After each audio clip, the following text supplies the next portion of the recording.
With less than 3 months to go until November 3rd, the cash-strapped United States Postal Service has been thrust into the center of the presidential election.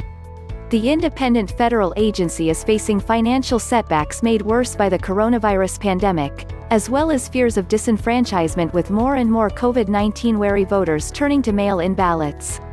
Here's a look into how the USPS crisis unfolded. Congress created the USPS to replace the old Post Office Department in 1972, making it a permanent fixture of the federal government. The agency, however, isn't funded by tax dollars. It instead relies on the sale of postage, products and services to fund its operations, according to its website. The USPS takes in about $71 billion in annual revenue and delivers 48% of the world's mail.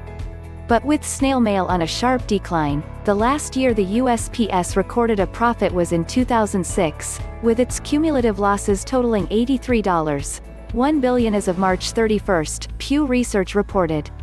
The agency was also hampered in 2006 by a new law requiring it to pre-fund all current and former employee retirement and health benefits, according to CNBC. Now, amid the coronavirus pandemic, the USPS funding crisis has been heightened.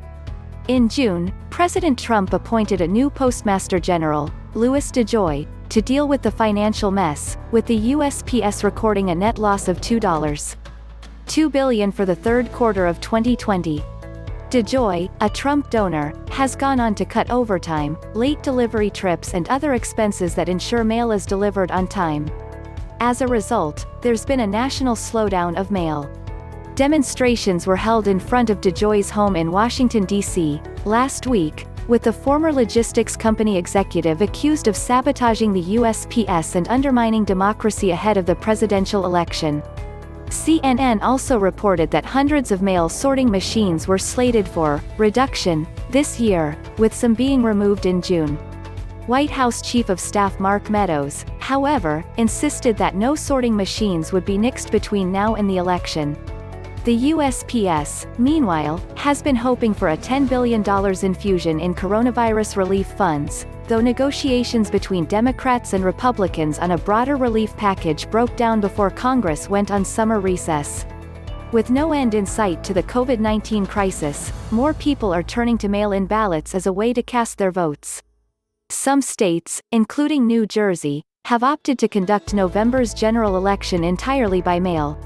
Election officials are bracing for the possibility that half of all voters, or even more, will vote by mail, which could be an issue amid a national mail slowdown. We're in the middle of a historic pandemic and as many as 40% of Americans plan on casting their ballot by mail.